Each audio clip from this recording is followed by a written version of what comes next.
at this point, the bassist swaps his bass for this little silver trumpet, or cousin of the trumpet, I'm not sure which. But he picks that up, and I'm thinking, okay, we are going to get this delightful, trumpet forward, horn forward portion of the song because that's a man with a trumpet right there. Boy, was I wrong.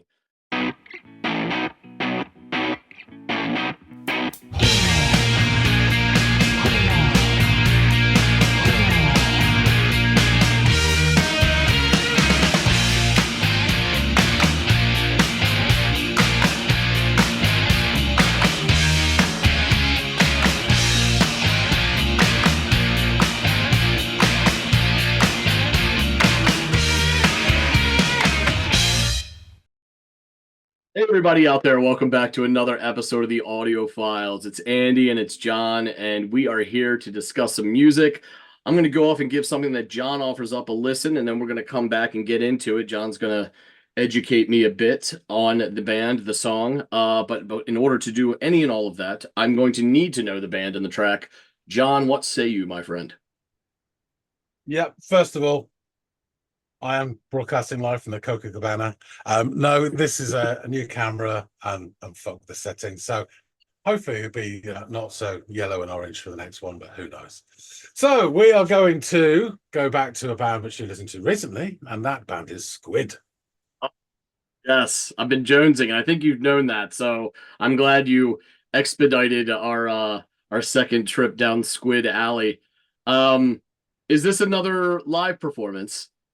Yes, it's from the same sessions from Live in the Basement. Nice. So I just thought I'd keep it simple and have another one of those. Yeah, half the charm in the first video is being able to watch everything unfold. So I'm even more looking forward to this. So I think you will not be disappointed. Okay. With Mr. Tourette's on the drums. So this is Boy Racers. Boy Racers. Okay. I no idea what that means, but I will give this a go, and I'm very much. What would you call young guys in America who like drag race and do all that sort of stuff? Greasers. I don't know. People don't do that that often as they used to. I don't know. That's almost like the image of that is almost Rockwellian at this point for me. Like it's such a thing of the past. I'm sure they still do it in some places, but not where I'm at. Actually, the biggest thing now are like kids on dirt bikes riding all over the streets, which is like enough to right. Yeah. So fair enough. So that's what it is. Boy Racers are young idiots in cars racing each other, usually on the streets. Okay, well, I will go off and have a listen. Yeah, absolutely, will do, and I'll come back and let you know what I think.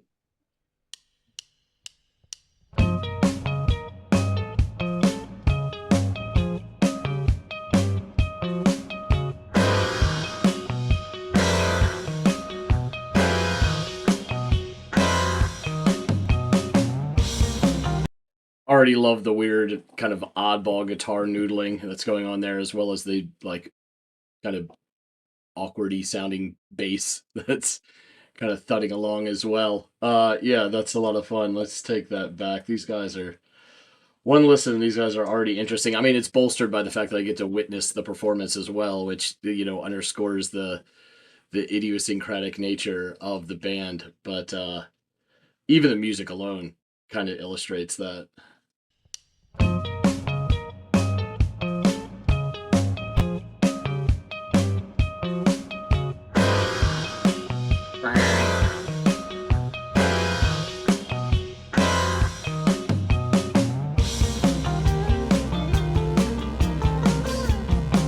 That's actually really pretty.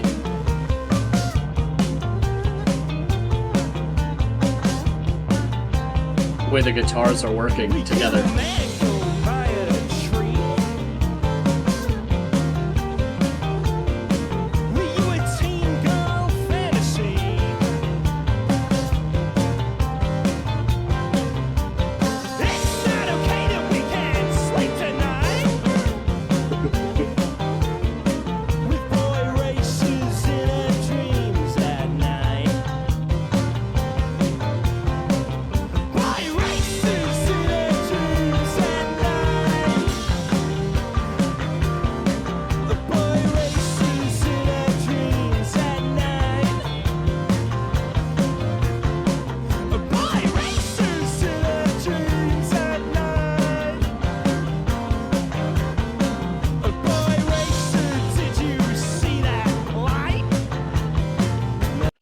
His very interesting delivery. It's almost bordering on like this theatrical kind of I don't know, the over emphasis on his facial expressions and in his delivery. I love it. It's also one more thing that's engaging about this whole package, music, performance, and the aesthetics of the basement is such a cool area. Like what a great like practice or studio spot to just set up and jam out with your boys. And this is a really cool scene.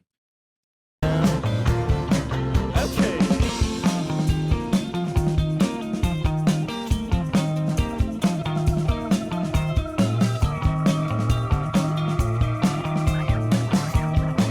Okay.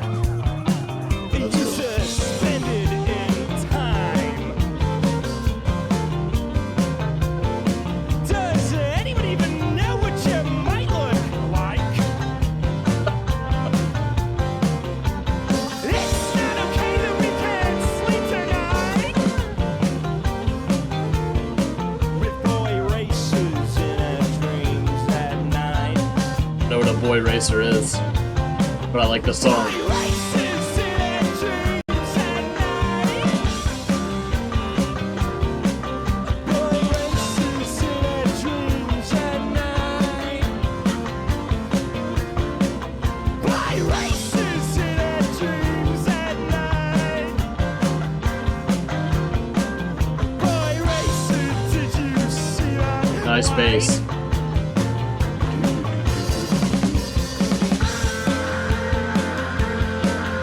Always stayed at home.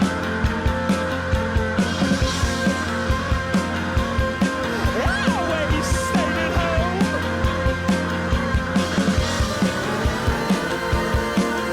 Always stayed at home. Yeah. I should have stayed at home.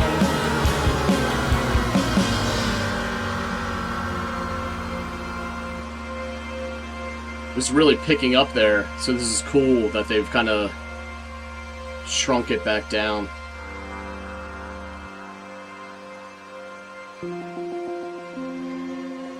Right? He's abandoning the bass.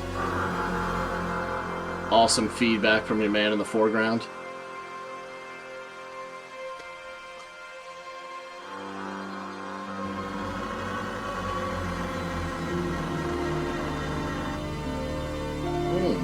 And a trumpet has been acquired.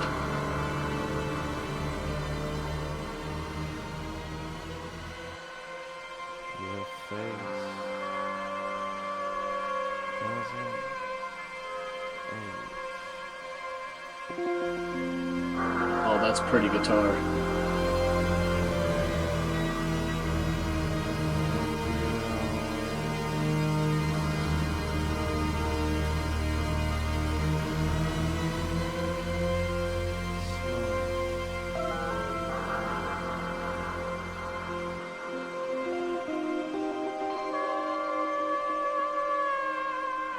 That trumpet.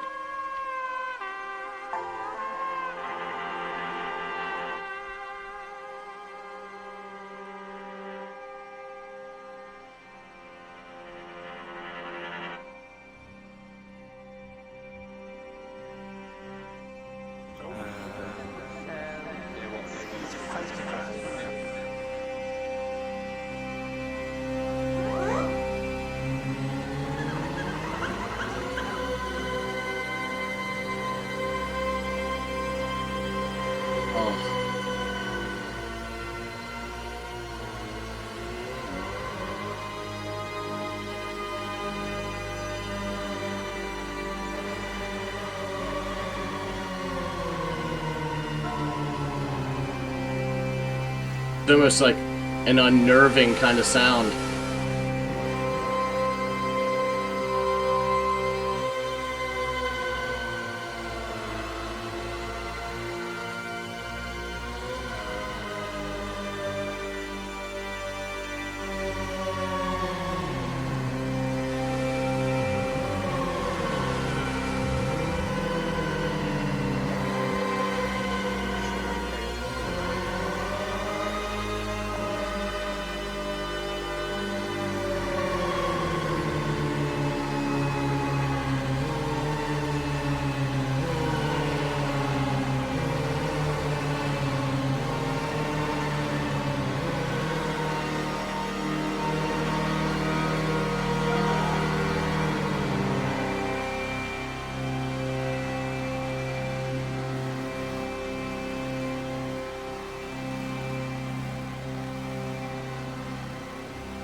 Very interesting. Yeah, I really enjoyed that. I didn't think that we were going to end where we did or end up where we ended up, but that was so interesting the way they cut that out, and then they played with all this kind of like feedback and kind of like ambient sound, and you see a guy pick up a trumpet and you thought, okay, here we go. Like this is gonna, we're gonna have some sort of really interesting motif played on the trumpet, but it wasn't. It was more to accent and play with this sort of like open ambient musical real estate that they created in the latter, I don't know, fifth of the song there or whatever it was. Um, these guys are definitely original and they have their own kind of approach to stuff. Now, at times or bits and pieces of it might remind you of other things that you've heard, but the sum of it all is, I think, uniquely them, and that's very admirable. Um, when in all mediums of art, it's getting harder and harder to find truly original works. I mean, look at movies nowadays. Everything is just a retread of some shit we've seen before. A lot of bands sound like pastiches or, you know, Control C, Control V versions of songs that we've heard before, artists that we've heard before. But this is definitely its own thing, and I enjoy a lot of what I'm hearing here. They're a really excellent, excellent band. The lyrics made absolutely no sense to me. With a band like this and this and kind of the lyrics that I'm catching, that doesn't come as a big surprise. GSK was a lot like that as well. But man, what a fun performance to watch and interesting too. Not just fun, like, yeah, but like bubblegum fun. No, this is like intriguing and interesting to watch kind of unfold and to admittedly listen to unfold as well. Obviously, we're talking music here. But yeah, good stuff. Gonna have to have John maybe try to illustrate some meaning behind this, although I don't know if there really is that much. But if there is, and he's done his research, then John will know and he can fill in those gaps for me. So let's get back to him. Engelbert Humperdinck, he's back. So you had to listen to Boy Racers. What do you think? Oh, far better than Engelberg, if I am being completely honest. How This is very dare you? this is more up my alley. Uh, man, this oddball noodling on the guitar is like really quirky and already drawing me in, and I'm getting flashbacks of these guys' idiosyncratic behavior and musical choices. I also enjoyed how that riffing was punctuated by like the dissonance mainly from the keys, like it would just come in and strike for a second, a moment, and yeah, yeah, exactly. Exactly. You got it. So, but after a few repetitions of this, the sound blossoms into this really beautiful guitar work with both of the guitarists playing these like harmonious motifs that blended so well together. And I really, really liked that as well. Kind of not where I expected to end up because it was so much, not that I didn't enjoy the first part, it was very quirky and original, but didn't have the beauty of and softness that what it would end up becoming. And I liked that how it seemingly transitioned seamlessly into that. I also really this guitar part, this new portion that we've now entered, the tone and even the music of it reminded me very much of works by the Deer Hunter, especially in their later Acts albums that they did. So I thought, oh, this has kind of like a new indie prog kind of sound to it. I know you probably hate hearing that the four-letter prog word, but all of it was very interesting, and there was some nuance to this music that I really, really enjoyed.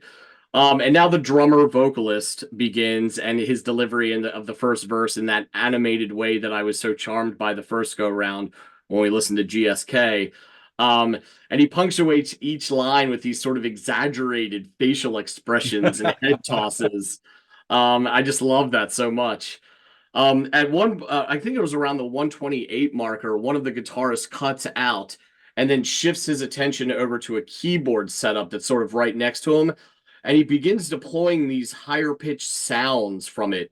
And that was really interesting and fun, and sort of this first bit of, I don't know, a divergence from the conventional rock sound, even prog, and as it was, it was still sort of this first like let's fuck around with some sounds, which was almost kind of like a precursor or foreshadowing of what was to come.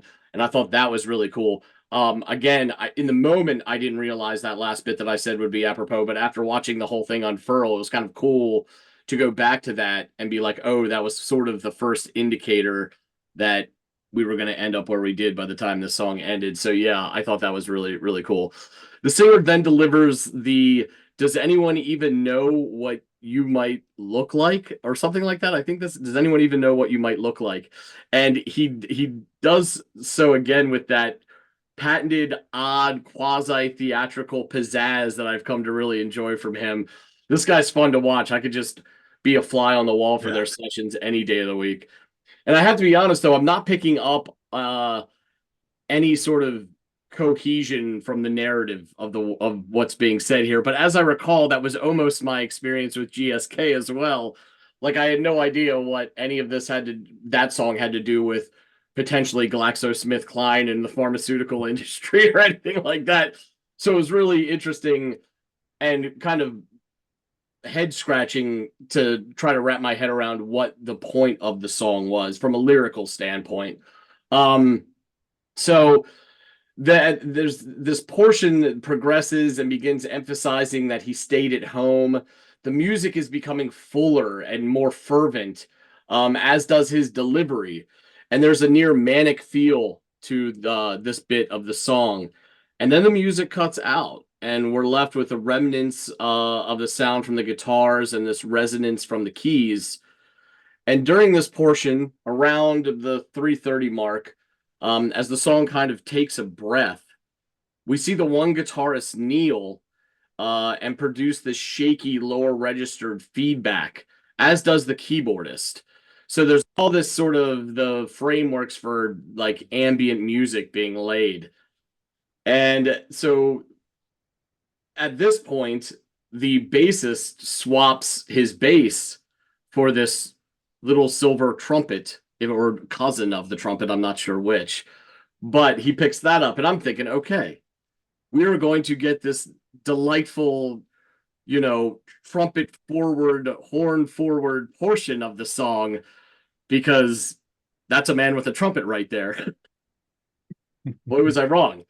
He begins playing some haunting notation um that it comes in and out of focus, or he stops and starts at points, and it's bolstered by these odd sounds coming from the keys and the aforementioned feedback and knob twisting now from the effects pedals that are god, there's a ton of them before all of these guys, and these down there noodling away, and you're getting all this really interesting sound. And honestly, as what they're doing becomes more into focus, it's got this unnerving quality to it, like the soundtrack of a horror or a suspense film, and the resonance of this portion fades out to the end of the song.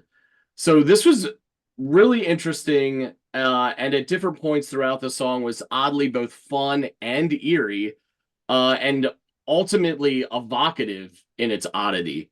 And I think I can safely say that I enjoyed GSK more than this track, but that doesn't mean that I didn't like what I heard in this track. And I was really just further impressed by these guys. I enjoyed it quite a bit. And these guys have an original sound and a penchant for performing their music in an odd but engaging way that doesn't sacrifice but rather enhances the enjoyment and the listening experience and the watching experience when you're sitting down to experience some Squid. So these guys have a little bit of that oh brother in them, where they're clearly musos, to use a term that you've often bandied about on this channel.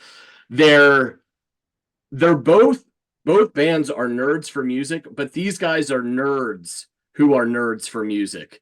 They're just Squid is, I should say.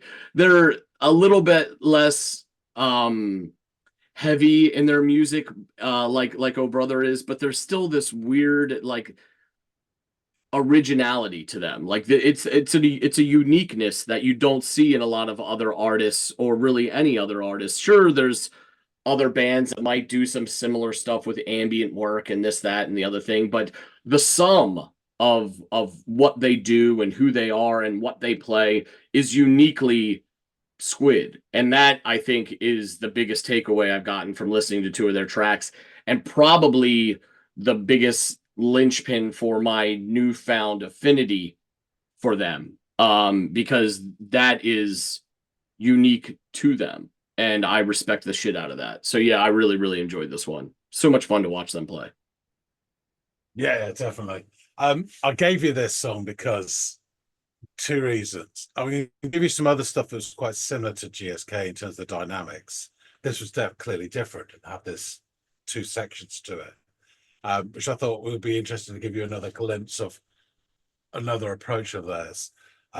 It's also probably my favorite song of the album, and I'll go into why that is as well. So this is the fourth track from debut album, Bright Green Field. Now, we had previous episode where we covered all about the band and stuff like that, so I won't go into all of that. But just to recap the players before us that strutted on the stage: Ollie Judge, lead vocals, drums; Louis Boulez, guitar, bass, vocals. Kind of if you're going clockwise from the drummer, these are the names. So Arthur Ledbetter, keyboards, and he also does strings, cello, and percussion. Laurie Nankivel, bass, brass, percussion. Sorry, that would be him. And then Anton Pearson, guitar, bass, vocals. They all do so much shit. Anyway. The studio version is slightly different to what you watched. I actually, bizarrely, prefer the version you watched. However, the studio version contains an essential piece which isn't in this, which elevates it for me. Anyway, I'll get into that, and I've got some notes on the lyrics as well, and then you'll get like a bigger picture. So part one, as it's named. Were you mangled by a tree? Were you a teen girl fantasy? It's not okay that we can't sleep tonight with boy racers in our dreams at night. Boy racers in our dreams at night. Boy racers in our dreams at night. Boy racers in our dreams at night. Boy racer, did you see that light? No? Okay. Are you suspended in time? Does anyone even know what you might look like? It's not okay that we can't. I'm trying to stop myself from putting faces. And, it's not okay that we can't sleep tonight with boy racers in our dreams at night. Boy racers in our dreams at night. Boy racers in our dreams at night. Boy racers in our dreams at night. Boy racer, did you see that light? And then, as you say, it sort of shifts. I always stayed at home. I always stayed at home. As Houseby does it. I always stayed at home. I should have stayed at home. And then, as you say, that cut off. And yeah, I'll get to that in a sec. So part two, you don't really hear it very clearly on this live version, but it says your face doesn't age, and you're always small, and you're always small. And now there's another bit of the lyrics which he doesn't even sing in this live version, which is, and there are things that you'll never know, things that you'll never. I'm flying, flying, flying. So, Okay. yeah, I will say, before I get into the notes, the studio version is more out there in that second half. There is a moment in this version when it's about to change. You hear the synths rise up, and then it sort of goes into the second part. In the studio version, it all breaks down, and the vocals, you barely heard him say. It's almost like he's deflated when he's singing this live version.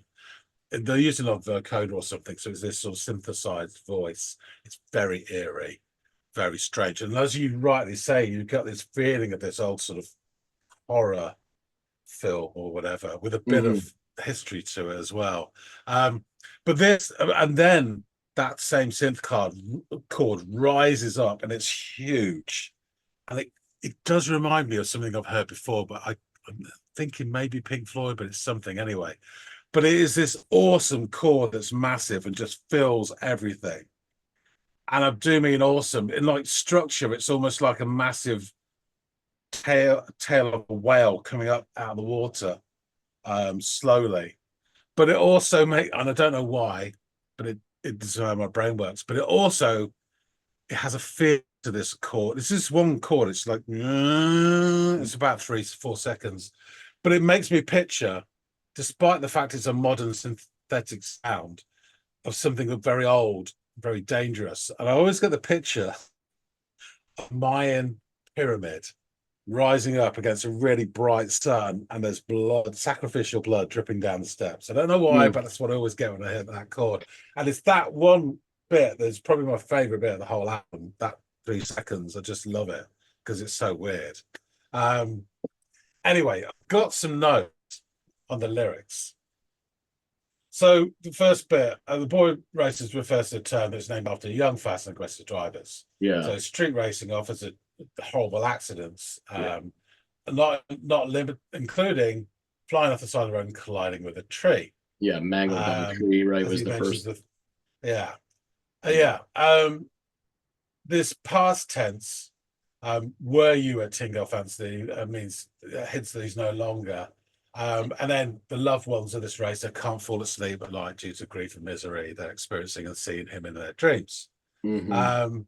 So the second sort of note, okay, let me just work them down. Yeah, boy racer, did you see that light? That can be two things. Either one, you didn't see the light, as in the stoplight, traffic light, Yeah, whatever. and then the and then there's ethereal some light leaving of the the world. death. Yeah. Exactly. Yeah. Now, are you suspending in time? Does anyone even know what you might look like? So they're sort of then talking about this sort of the funeral experience, you know, your name etched in stone. It's so bad that they can't even have an open casket because he's so mangled. That's why I said they don't even know what you look like. Yeah. These are all sort of bits into it. And then you get this sort of this bit which goes into the second part with the slow voices going on about your face doesn't age and you're always small. Again, they're talking about this sort of like fairly upbeat tempo indie, gently pop rock, and then this almost bottomless chasm of synth is the difference between this, you know, sort of happy-go-lucky nature, not thinking about consequences of the races at that moment, and then the heartbreaking reality of their death and how it affects their family. And photographs don't age, and memories don't age, and it's again reiterating someone suspended in time. And again, friends and family always think of you because you'll always be small, you won't age. There's a little snippet from a interview which they said, the drummer Ollie said, it's a song of two halves, obviously. The familiar, almost straightforward pop song, and then it ends in he describes as a medieval synth solo. And the guitarist Louis says, we'd started working on it quite crudely, ready to start performing on tour in March 2020, just before lockdown. In lockdown, we started sending each other files and letting it develop via the internet. Just at the point when everything stops rhythmically and gets thrown up in the air, and enter said racket solo, is a perfect description of where we were able to start seeing each other again. The whole rhythmic element stopped, and we left the focus on what it means to have something that's very free. There's an interesting little bit here from a website called Music Musings and Such, and they say, among the processed and echoed vocals and some intergalactic touches, you lose yourself and drift away. In some ways, you can compare Squid with Pink Floyd. There is this experimentation and aggressive sound that could have appeared on a classic album from Pink Floyd. Normally, when you get these extensive instrumental segments, you can lose interest and it can feel like it's padding the song out. On this occasion, there is so much to be discovered. You are hooked and mesmerized by a disembodied voice and this feeling that we are seeing the carnage and this strange feeling post-crash. Maybe the boy racer motif is a metaphor for aging people or people who do not grow up. Perhaps that is people who live recklessly. If taken literally, it seems to be the quiet after the storm. There is this moment when the tension builds and then we get this electronic swirl and vortex that hovers, twists and turns. So it's almost like picturing you walking through the crash and the smoke's going around and everything's in slow motion of this bit where their life has ended. It's really interesting. I don't know if it's Yeah. obviously 100%, but it's a really interesting take on it. And yeah, so again, super interesting and super intelligent approach to a song, and just something which you wouldn't expect.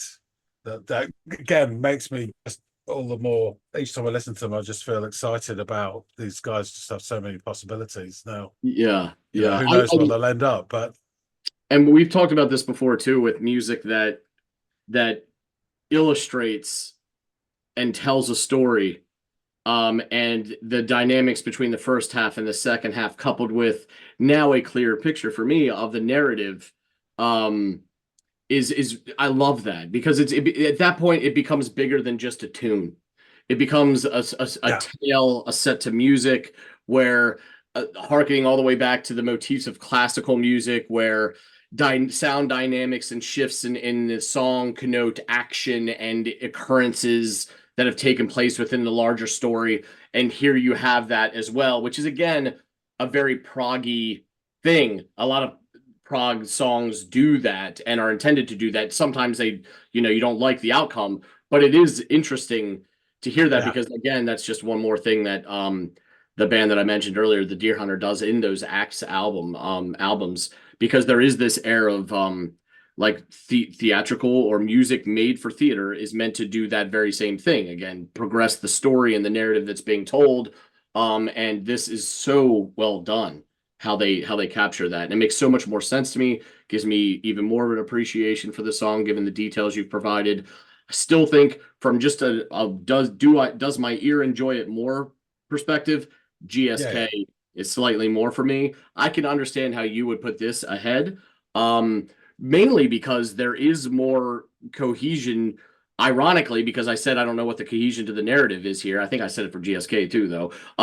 But there is more to this in this tune than there was in GSK. So I can understand and respect that perspective of yours as well on this tune. So Oh I'm yeah, just really they're proud. both superb tunes, Yeah. superb tunes, and it is funny because you get a clearer picture from the studio version than this last one that you listened to.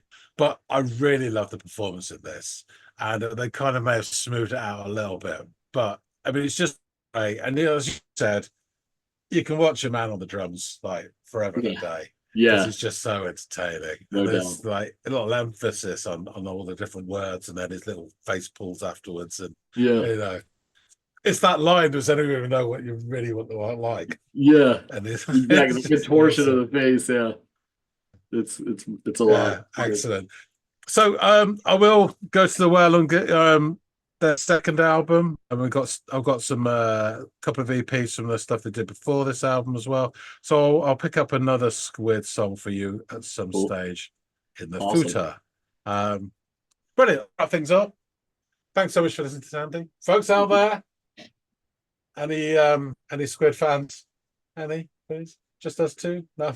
Let us know what you think about this song. What do you think of this performance compared to the studio version? I do love them both. Yeah, drop your comments. Love to hear from you. If you haven't subscribed already, please do. Yeah. We need numbers before you go out and crash and burn to death. Just sign up. Um, um, but yeah, we really appreciate everybody who supports the channel, whether it's or not. Mhm. That being said, thanks so much for watching, and we'll see all of you in the next episode of the Audiophiles. See you later, guys.